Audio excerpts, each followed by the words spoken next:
Hello there, everyone. I'm Tomlin's Nyback. This is 365 Days Towards Racial Change. Here talking about black issues, how black people are getting along in America, whether as a group we are progressing, regressing, stagnant, flatlined. You know, um, we've talked so far this year about the various levels of black status in America. You know, the the arguments and the generalities are issues we can't verify by what we see on the television, because what we see on the television, that's tip of the iceberg, cream of the crop, outliers. I'm after the experience of the majority of the black community, the group. And my assessment is that the majority is not self-empowered, does not self-determine. Majority is not self-employed. uh, you know, we the blacks as a group live so much in the wake of whites and other groups that are tread new paths, break new grounds. You know, I think it'll be a long way off before we get a black uh, rocket company, right? I've been interested. I'm looking at SpaceX, possible investment, um, energies and focus. Well, that's a white company, rockets, things like that. You know, I mean, what kind of jungle of red tape do you got to navigate to be a rocket company and plan missions around the moon and out to Mars? Yeah. See, and that's the thing. See, black folks don't. That's the level of competition I'm interested in, and that to be a normal experience, a very generalized experience. But we humans have this discriminator, and it's slightly off. Everybody's got it, and unfortunately, black people, darker skinned people, kind of get the ass end of that spectrum a lot. Look around the world and see the dynamic. We're a constantly conquered people. The blacks in America have been enslaved. The blacks in Africa have been conquered, right?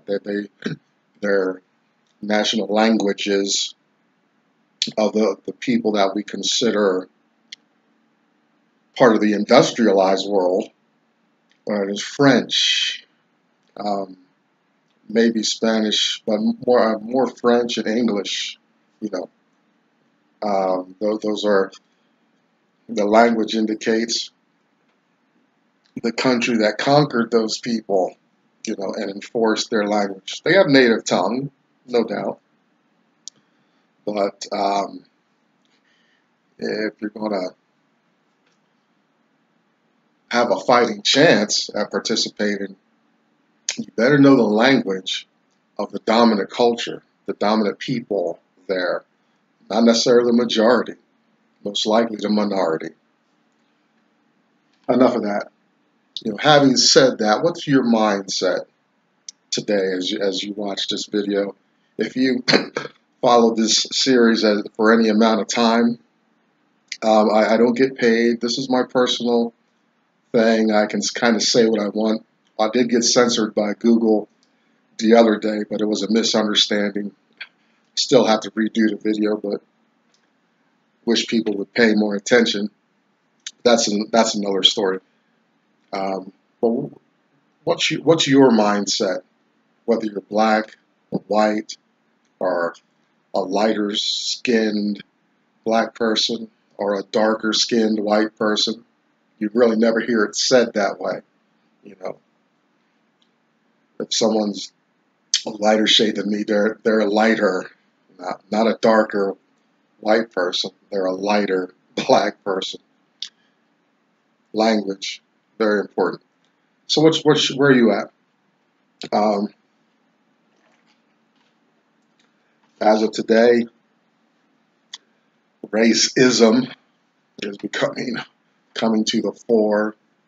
A lot of the work done by blacks and whites to move to keeping the peace being slowly unraveled and undone. And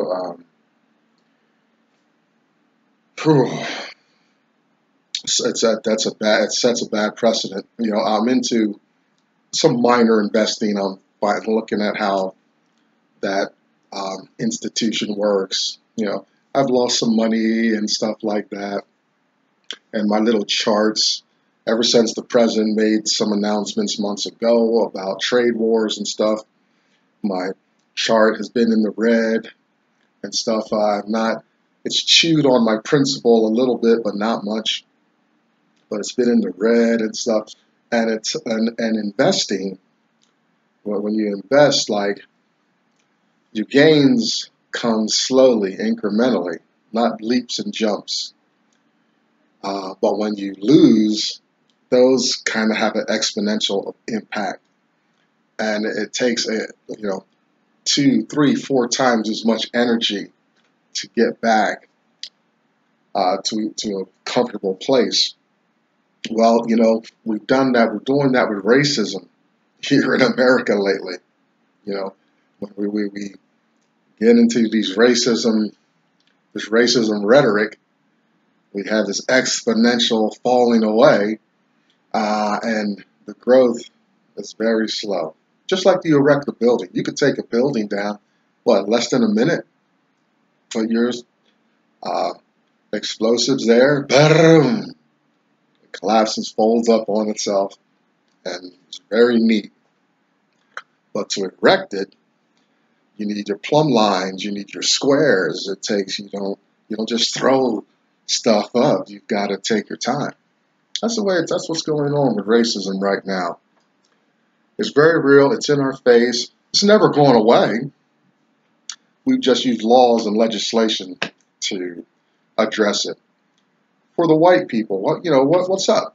You know, I'm going to have breakfast with my man in a couple of days, real soon, and I'm going to be like, I'm wrestling with how to ask him this question, like, what's it like to have white skin in this world? You know, I'm like, I know it's like to have black skin. I'm always reflecting on those who seem to be doing better than me. Those doing better than me, most of them have white skin. You know, what's the connection? The people with white skin see the connection, see what's going on. Financial literacy. I talked a little bit about my experimentation with stocks and stuff like that. But what's your financial literacy like? Do you know how much money you can spend in a day and still come out ahead? Right? I do, based on your work, your income, and all that stuff. Is giving, altruism, philanthropy part of your vocabulary? It's part of mine. And I wouldn't say I'm I'm not a billionaire, supporting small countries in Africa. My mother's church is very close to her, so I send them a couple bucks, and there's a couple pastors on television that I send some money to them. When I'm doing a year-long experiment with that, and seeing what is it. Rich folks keep telling me about it. I keep doubting. Let's do something different. Let's maybe get something different out of there. Financial literacy. Where do you land? What do you understand about your finances? Do you understand inflation? Do you understand what's really going on? Do you understand this healthcare argument? What it's really about? You know, if you read a book called A Creature from Jekyll Island, I think it'll give you a better understanding of government monopolization, of putting resistance and fencing towards new competition, things like that. If your mind is into that, secret societies and things like that. Financial literacy. Get some beyond your bank account and knowing your spending limit on your debit card. I got a debit card. I don't have a credit card. I'm working on that. We'll get around to that. Hey, listen. Excuse me. Day 216. Been in a long series of Uncle Tom's Cabin in light of my vacation. I'm actually on vacation right now as you're watching this. I feel like, you know, maybe a Bill Gates would, or you know, some great investor. You know, it's all automated. This is my first automated project. I'm lounging and spending time with my mother right now. Believe it or not, I am. This is automated. Here we go.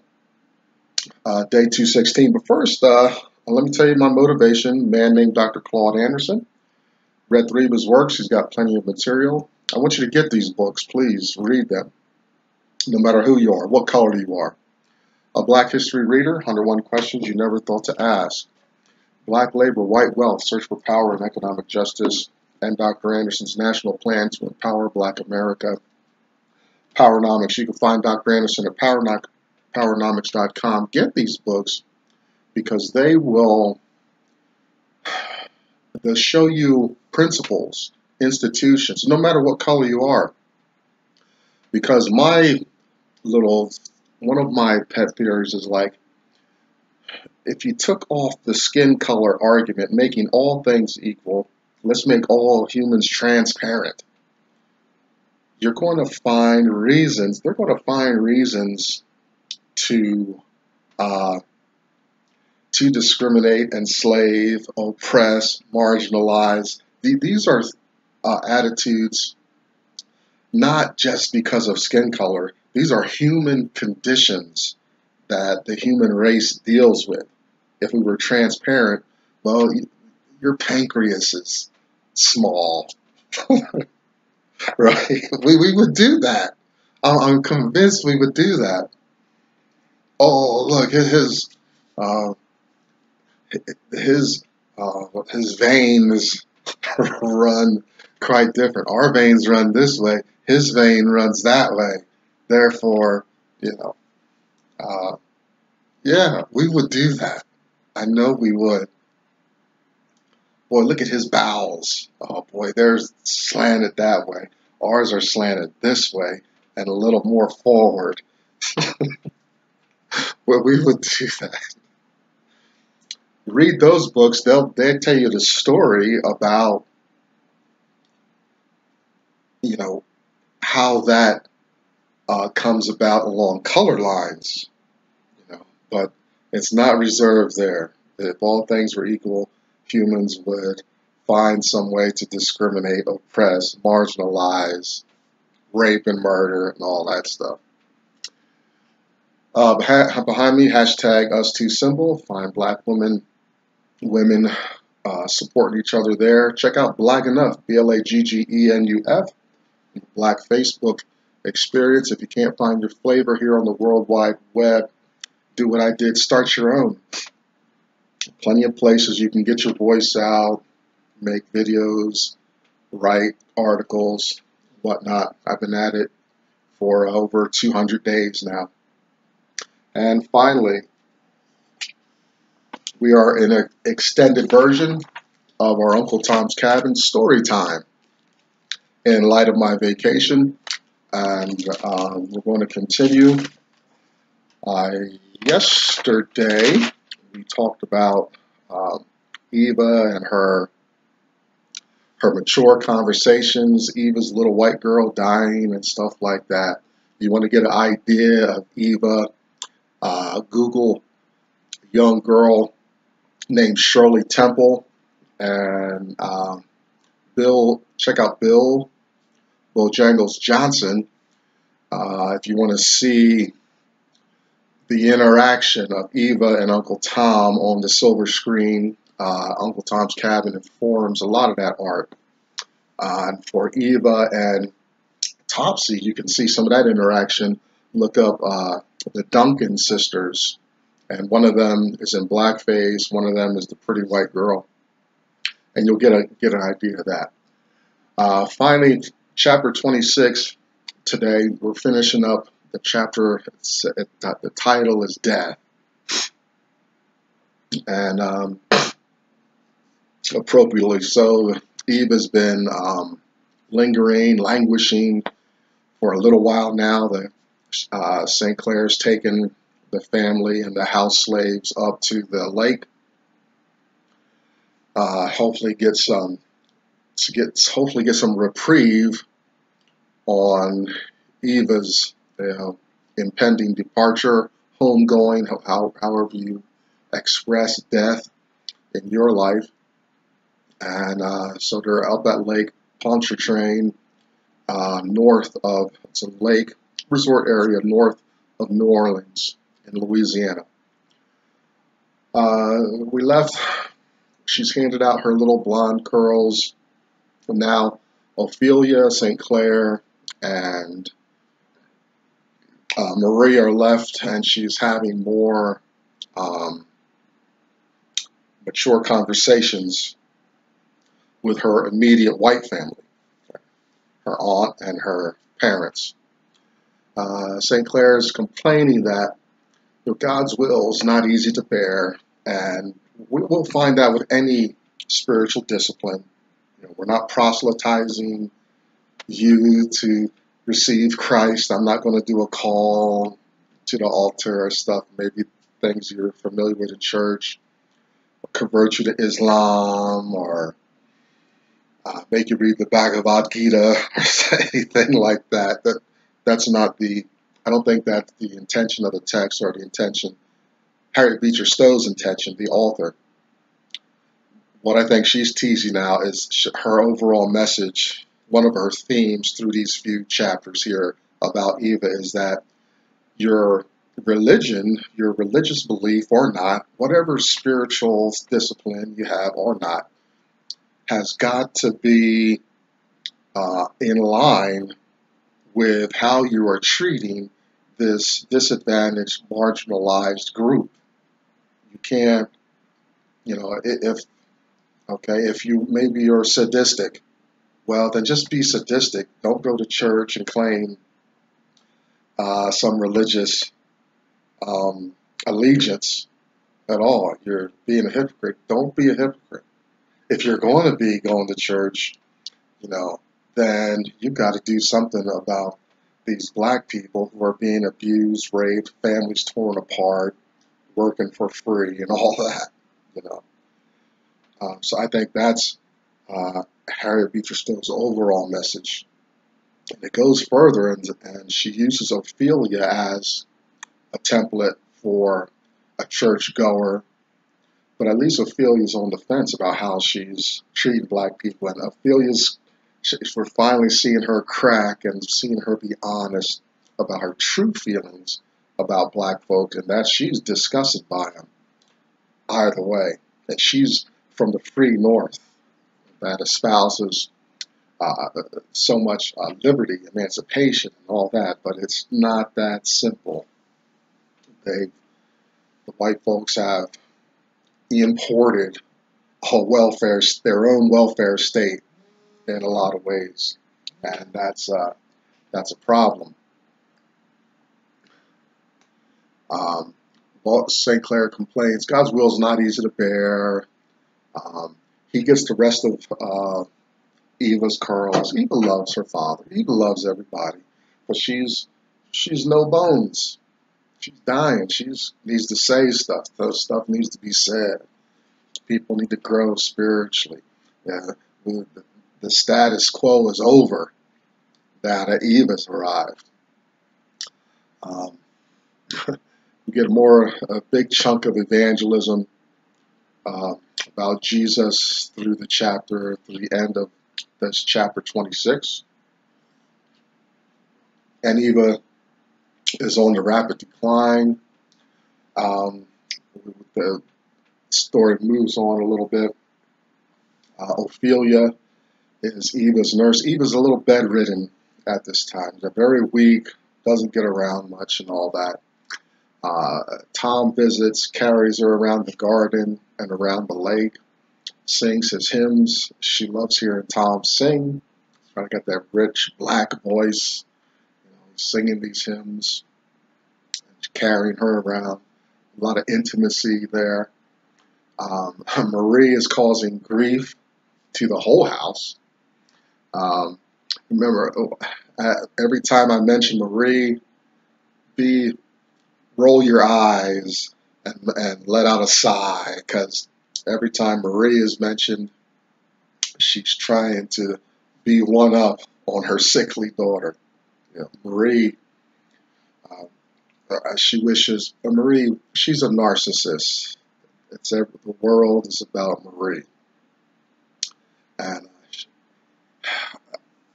she wants to be the one dying because she wants that attention, But then, she's the type of person, even when she gets that attention, it's still not enough attention, Now you're feeding her Marie's narcissistic illness, and it just snowballs. It's better to ignore Marie if you can. St. Clare does. You don't find him responding much to Marie's foolishness. You don't find even Eva going on. Eva just starts in to having a serious conversation with Marie, and Marie's migraine heats up or something goes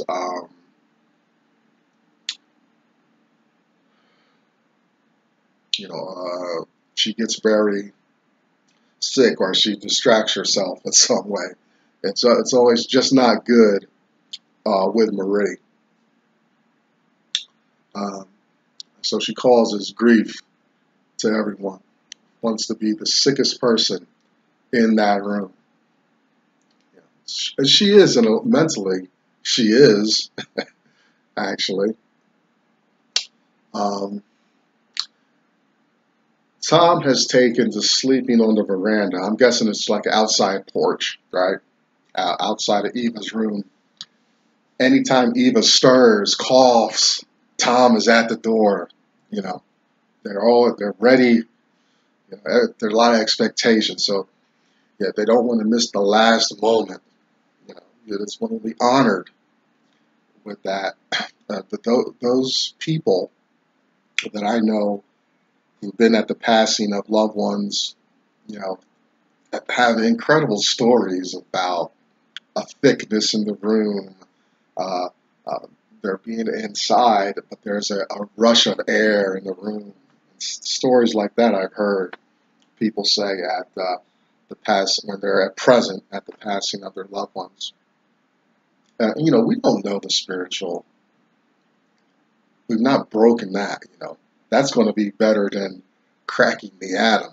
If we can get into where does life dwell in man, what animates mankind, is it annihilated? Does it go on? All these questions, Tom wants to be present, and they're leaning on biblical, your kind of standard Protestant Christian traditions and faiths and all that. But there are many around the world.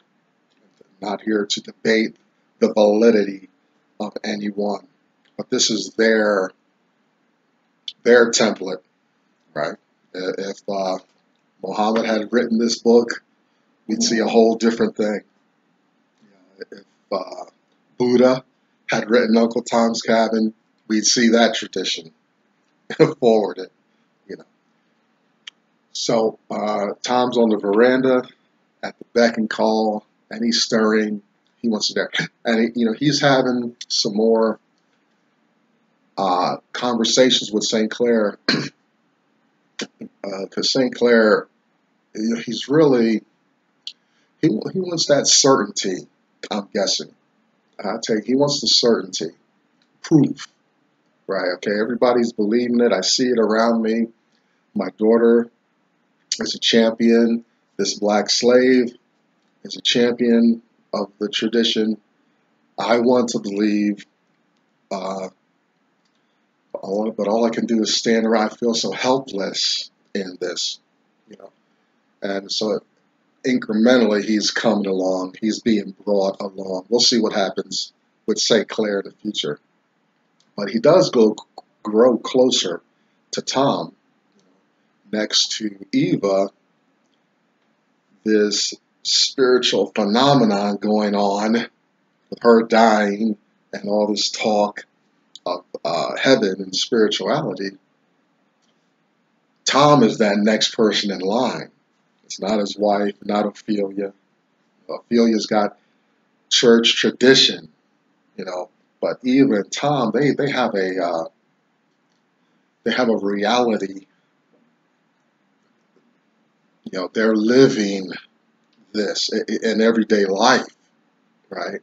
They're not nitty, being busy about business and stuff, being disgusted by the proximity of outliers of the community and stuff like that. They got so much skin in the game. They've got vital organs showing as they pour out their life and spirit to the world. They're really putting it on, putting it down. So he's like, Tom's like, well, St. Clare's like, why are you hanging out and stuff? Tom's like, I want to be ready for when the bridegroom comes. Now, what he's referring to is a text. There's a bunch of texts in the Gospels, in the four Gospels, where Jesus is talking about being ready when the Master comes, being ready when the bridegroom comes. Look up a passage about the 10 virgins. That's a very literal allusion that Tom's making to being ready when the bridegroom comes. And so Tom's on the watch, and Tom's always on the watch. Eva's always on the watch for this God, Jesus Christ that they've heard about. Eva suddenly has a good day. Probably know where that's going. She has a very good day. Little burst of energy. I'm really ahead on my notes and stuff like that. I don't know if she maybe was up a little bit. Maybe she sat up in bed, ate something on her own, asked for some things, moved around a little bit, Maybe she was more touchy-feely than usual that day. And in the evening, her time comes. She makes her final descent physically, but remember, she's being elevated spiritually. She's given us a whole lot of lessons, tried to change our minds about slavery. She's lobbied for emancipation. She wants a change of heart from the people who are in charge and who have the power to bring this about. She's has done some evangelism, pointed people heavenward. Her mission's over, and now she's passing out of the scene. The chapter ends with Tom and St. Clare holding hands, being crushed at the passing of this young girl that they love so much. Very, very sad, you know. If this would really, if we could make this into a mini series, I'm sure the directors and producers would really make that some juicy, juicy build up and be a tear-jerker finale to the life of Eva. There ends chapter 26, day 216. Let's see what happens now. Okay, we kind of get past watching this little white girl die for the past few chapters. Now let's see what happens now. What's next? Because the living have to go on. Everybody, there's plenty of people still alive. There's still some work to do. So let's see if there's been any lasting impact to this interaction with Eva. As day 216 out of the way, I'm Tomlin's Nyback. It's 365 days towards racial change. Come back tomorrow. We're still in story time with Uncle Tom's Cabin.